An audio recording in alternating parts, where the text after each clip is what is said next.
everyone, so in lieu of a normal video this week in which we maybe investigate one particular topic for 5 to 10 minutes, because of the recent presidential election, I decided to place a video recording of a lecture that I gave with a friend of mine, Stephen Phillips. Stephen is also a PhD student at the University of Florida. He specializes in Congress and all around is just a really smart guy. So I got the opportunity to present a presentation with him to the Intro to American Federal Government class over at the University of Florida about this recent election, about the polls, about the characteristics of the finances being spent, about the characteristics of the voters who supported Clinton and supported Trump.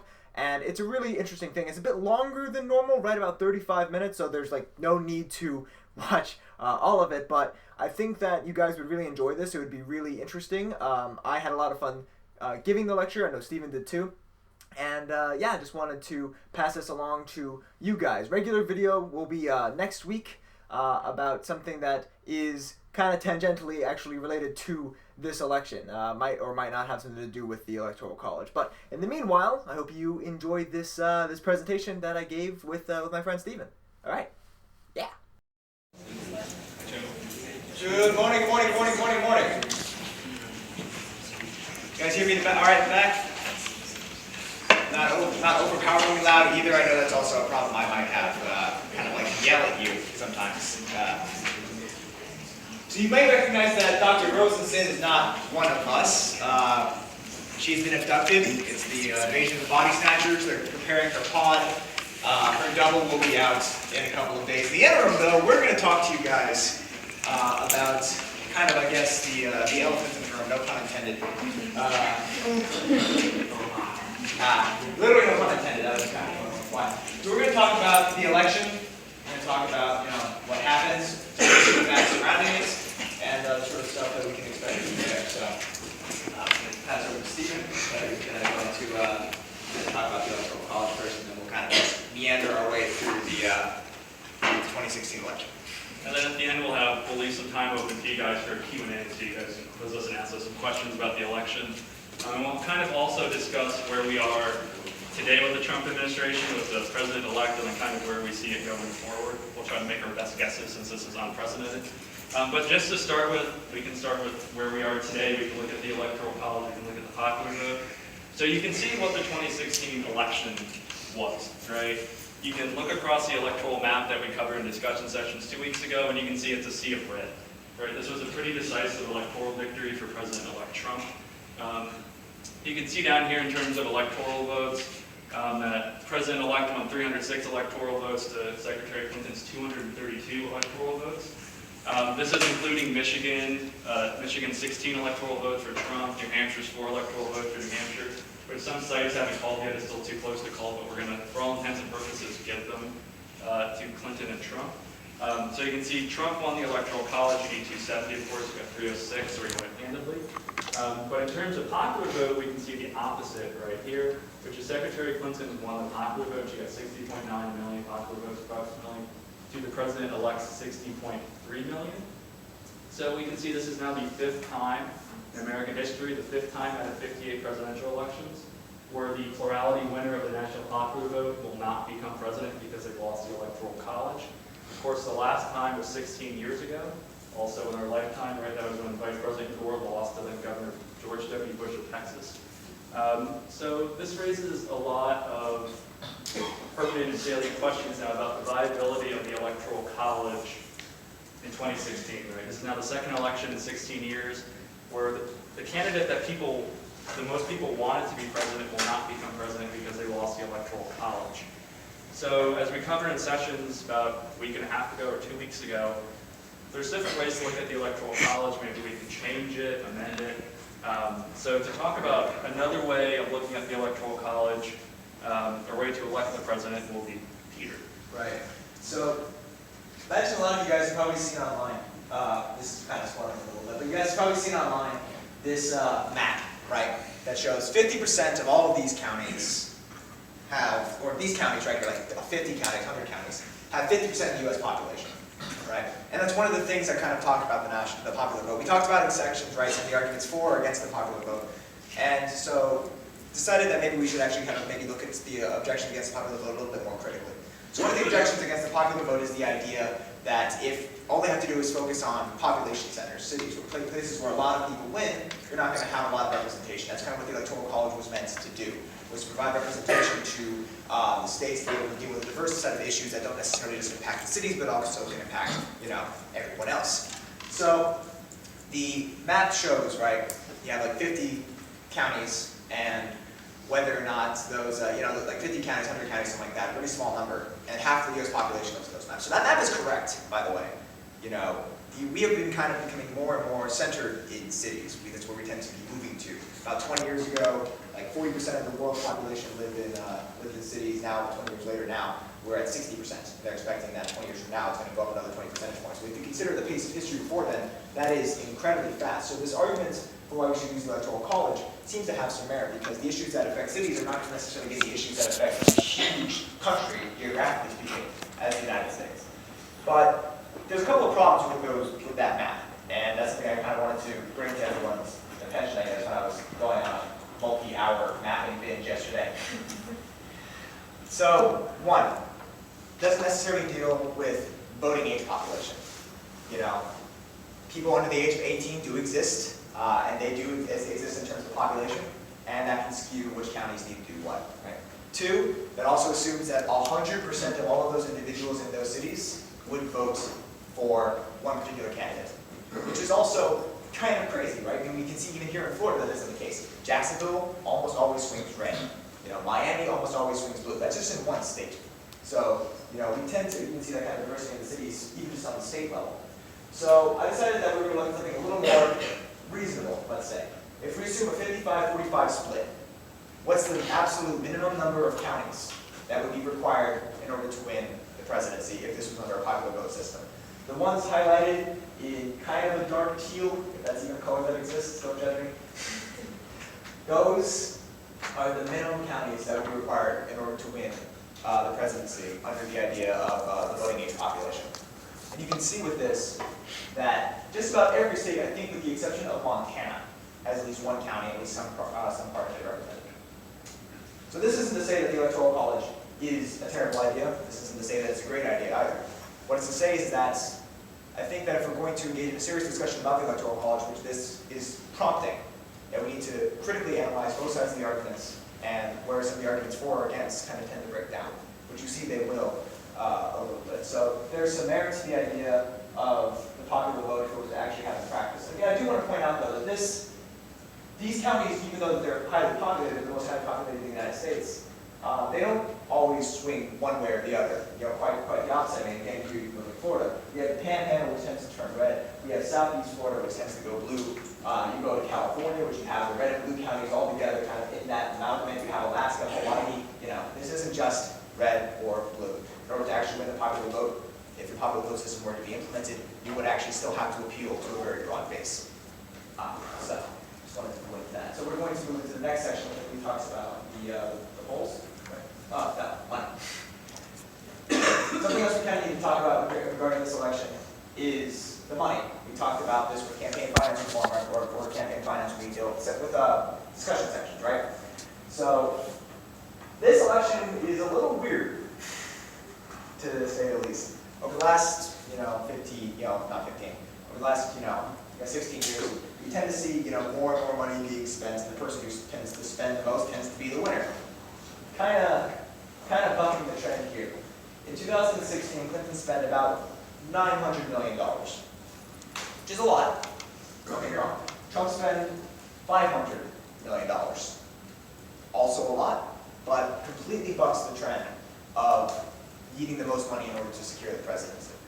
Now, why did he need such little amount of money? You can see it here. He spends, all across the board, across all the months, and across all categories, whether it's the party spending on his behalf or whether it's his campaign, or other outside groups. In January, outside groups on behalf of Trump spent $600,000, which in the grand scheme of this election is pennies, right? Pennies in the bucket. So why did Trump have to spend such little money? Well, part of it comes from the fact that he had monopolized the media presence. Right? You can see everywhere from MSNBC, CNN, Fox, various internet outlets. People would not stop talking about Donald Trump. That is free publicity. Right? So it may be coming, in the coming years, we may start to, see, again, we're going to have to see this. We're still too close to it to be able to tell for certain how things are going to compare from here. You can only guess. But it may be that money was acting as a proxy for attention, for media, right? For the ability to get people to pay attention to you and your brand. And Donald Trump simply did not need that this time around. So, we're going to talk briefly about the, okay, now we're at the polls, right? Because, yes, correct. All right.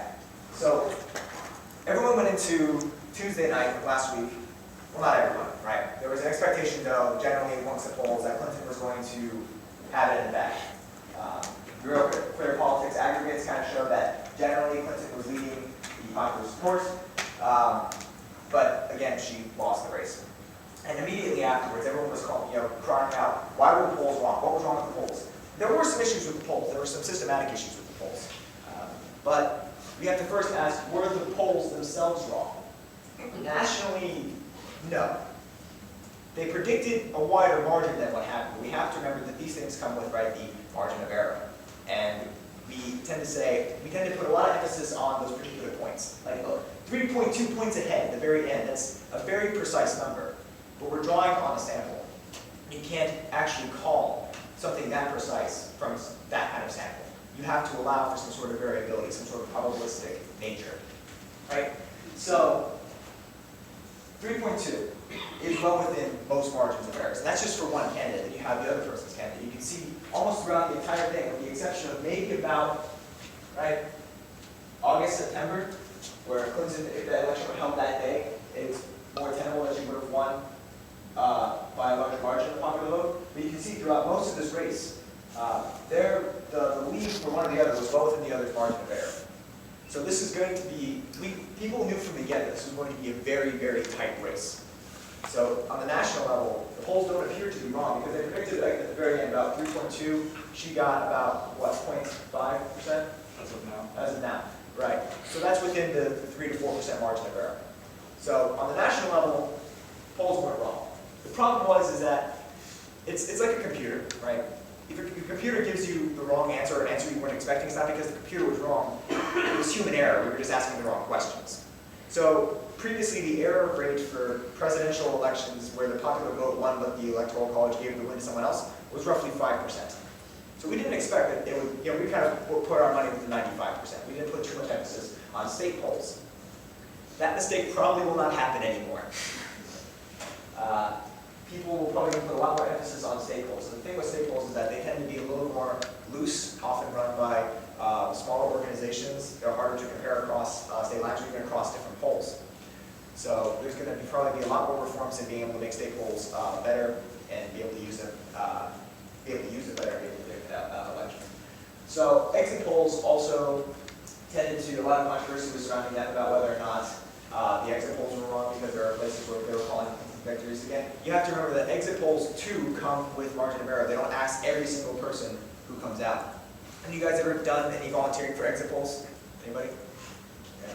So I can tell you that those are also fraught with issues because I did work on one when I was an undergrad at the University of North Florida.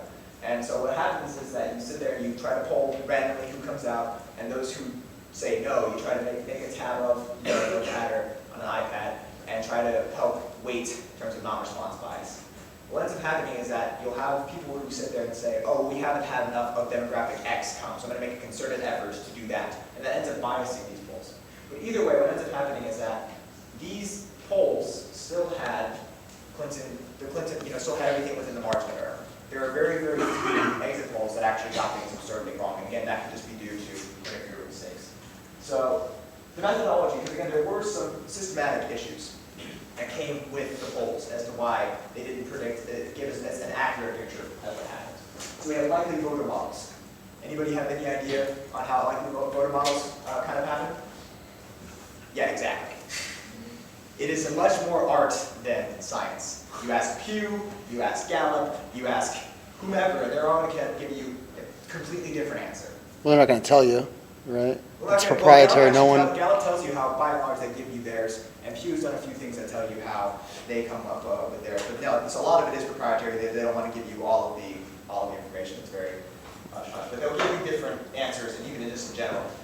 Some will use previous voting histories, some will use inclination to vote, some will take a 7-point scale of how likely you are, other people will completely eschew that and throw it out. But the big thing is that they tend to weight the end results to what they expect a likely voter to look like. Well, we've only had 58 elections? Pretty small size to draw from. We have to make assumptions about a population that we really actually know very little about because of a limited experience. So we're making a whole lot of assumptions. What most people tend to do is to make assumptions about the immediately previous election. So we were weighting people to 2012's turnout. That wasn't a realistic expectation. There were things about 2012 that are completely different about today, different issues, different candidates, and to think that the demographics of turnout were going to be the same was a bit fallacious. And speaking as someone who did that exact method, I'm speaking from the heart here. The Bradley effect is also something that happens, or social desirability. So it's pretty safe to assume that everyone can acknowledge that Donald Trump is controversial, regardless of how you stand on that particular controversy. But he's a controversial candidate.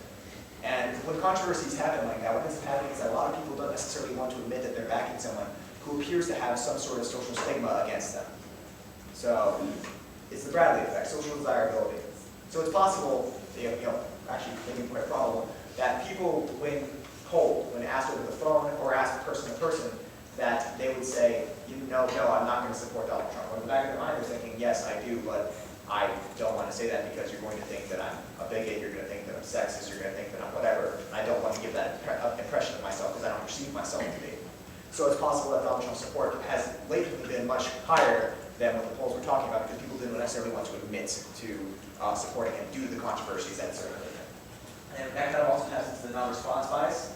And we have a lot of people who don't necessarily want to talk about polls. You get calls from these people in the middle of dinner saying, would you like to tell me about your opinions of the election? Like, no, I would really just like to eat my pasta. Okay, please just let me eat my pasta.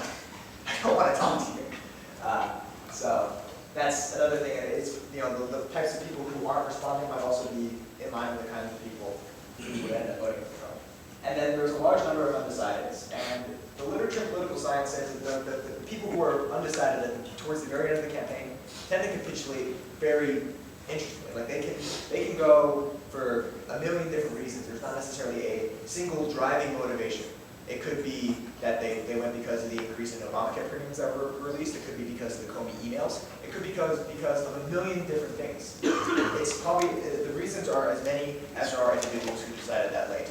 But because of the unpopularity of both candidates across the political spectrum, there were a lot of people who waited until the very last second, feeling that they just want to make sure that they're voting for somebody who is, if not the best of the two, the lesser of two evils. So they waited until the very last second to be able to get all of the information.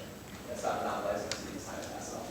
So two other quick things that you can look at with the last two bullets here on the non-response bias and the large number of late undecideds is we're going to look at some exit poll data after the next slide. So we'll see a little bit of how the undecideds turned, especially those that were late. And another thing you can look at with the non-response bias is the president-elect for a long time has been saying this election is rigged and the polls are rigged. So it's possible that influenced who responded to polls and how they responded to polls as well. But now that we've kind of seen where the election is, we've talked about polls, we've talked about alternates to the Electoral College, we can potentially look at what actually happened last Tuesday, right? Did the president-elect win because there was a wave of Trump supporters that voted, or was it because Clinton supporters and Democrats, the Democratic coalition members, just didn't turn out, right? Was it a Trump wave or was it a Clinton clap, so to speak? And there's two ways to look at this. You can look at it through the proportion of the voting eligible population, the VEP, or you can look at the number of votes cast for the candidates in millions. So you can see on the left the number of votes cast. You can see that the number of ballots cast for the Democratic candidate, Hillary Clinton, actually declined significantly from President Obama in 2012 and then Senator Obama in 2008. Right, you can see she got about 8.5 million less votes or so than Senator Obama in 2008 and almost 5 million less votes than the president during his re-election in 2012. Whereas you can see Republicans for about the last 4 cycles have been pretty consistent, around 60 million votes. So the Republican voting bloc has been pretty stable in terms of number of votes cast during that time, whereas the Democratic one has actually declined pretty significantly. I believe as of right now, it's about a 7% decline for Democrats from 2012 to 2016. So there's a little bit of evidence here of a Clinton collapse or a Democratic collapse here, not so much a Trump wave. Although we do need to say that as of right now, the popular vote totals are not complete. A number of states are still counting their ballots from last week, and there's especially some Democratic-leaning states, New York, California, and Washington, that still have a lot of votes outstanding. So it's possible that Secretary Clinton's vote total, or popular votes, is actually going to increase significantly. So as of right now, she has a popular vote lead of about 574,000. And if you guys think back to 2000, when Al Gore won the popular vote, lost the Electoral College to George W. Bush, he only had a popular vote lead of about 537,000. So Clinton actually has a larger popular vote lead than Gore did in 2000. It's probably going to grow larger. And on the right, you can see kind of the same trend in terms of voting eligible population. Both have decreased, but the Democratic increase is more significant than the Republican.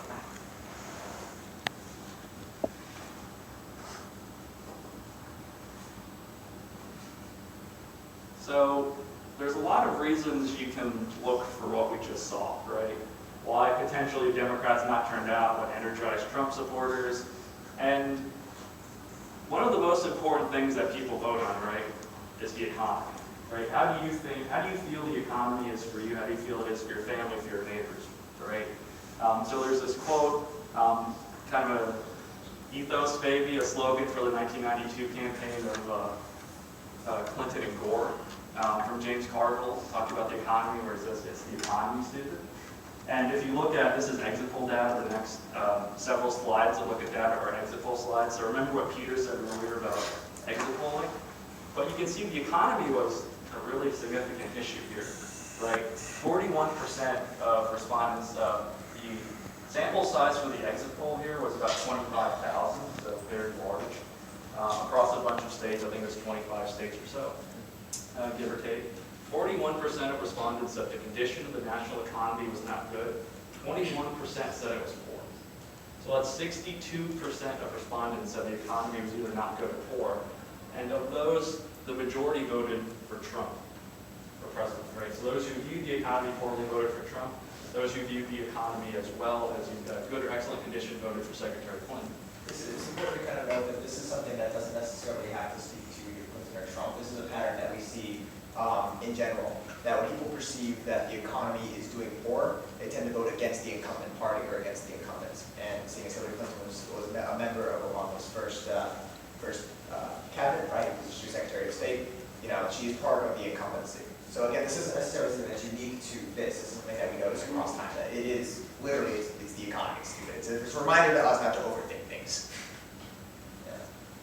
The same thing with the direction of the country, where you have, you know, people, that tends to also be a mandate against the incumbent, or a statement against the incumbent party, where it's just, you know, we're not moving in the right direction, and regardless of what party that is, whether it's Democrats, Republicans, or the Whigs, you know.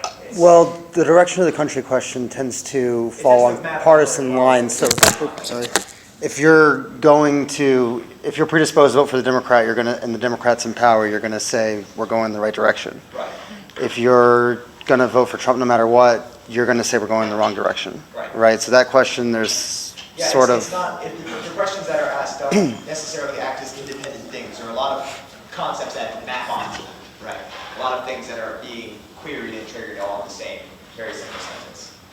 So we have to keep that in mind before making any general conclusions. And of course, one last thing is we know that 62% of people thought the economy was either not good or poor. So that raises the question of, well, which candidate do we believe can better handle the economy? And you can see on the top right of the screen, almost half of the respondents, 49%, said that the president-elect would better handle the economy than Secretary Clinton would. Right? So not only did the majority view the economy as not in great condition, and the majority view the country as going in the wrong direction, almost the majority thought Donald Trump would better handle the economy than Clinton. You're going to see some voting here.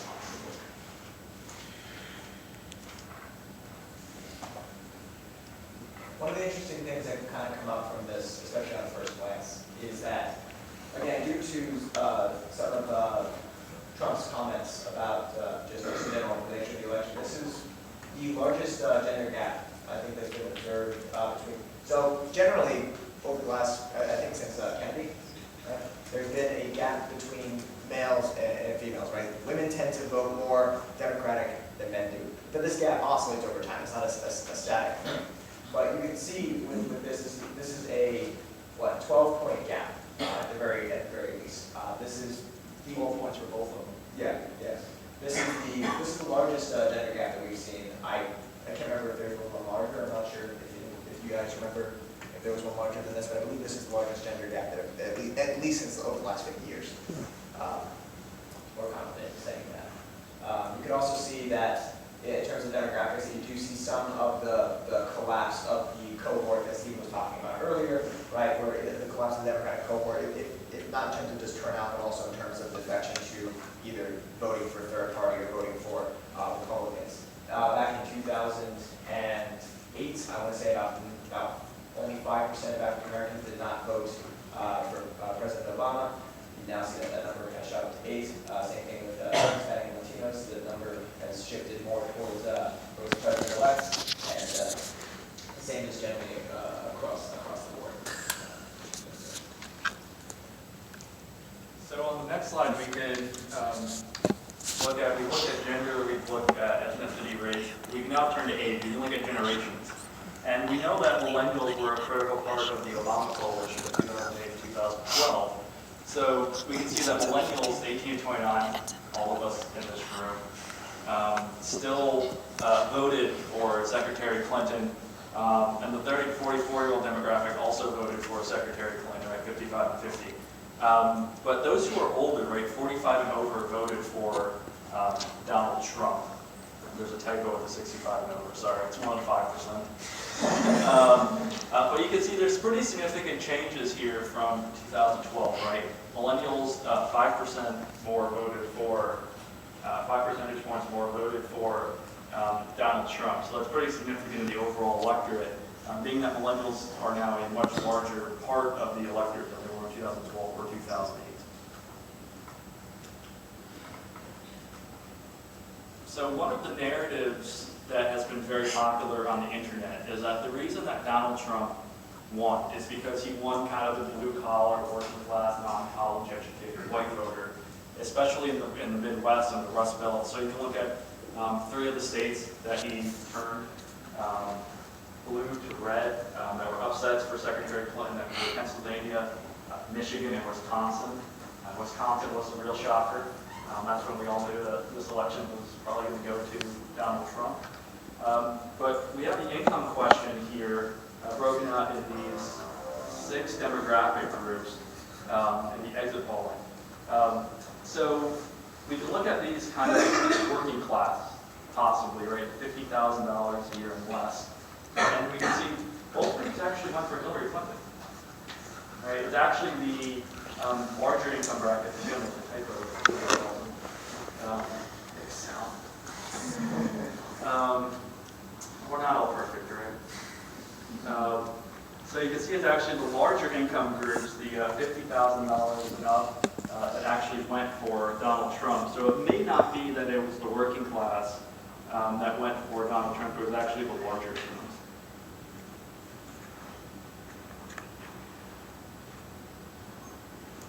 So early on, and I want to say it was the primary campaign, Donald Trump made a very rash statement saying that I love the poorly educated, the poorly educated love me. Again, I think that's oversimplifying, but we can see that those individuals who have received, below college degree, those who received high school education, they did tend to go towards President-elect Trump. That's just so he appeared to be maybe a smidge prescient again, although it's obviously very much oversimplifying it. College graduates was won by Secretary Clinton, as well as those who were involved in postgraduate studies. And this kind of, although it seems to be bucking although it may seem a surprise to some, it does kind of seem to be kind of traditional in terms of traditional Republican turnout. It's mostly noted that those who receive college degrees tend to go more liberal, those who go postgraduate. I think there's an exception, sometimes for master's degrees, sometimes they act as a flip depending on obviously.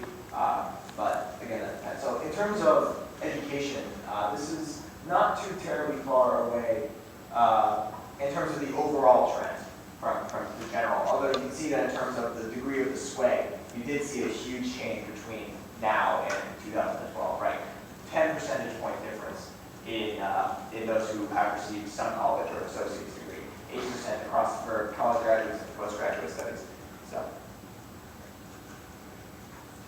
So, as Peter talked about a little and I hinted at earlier, Excel. It's the four. It's the four particular people across the board. yeah.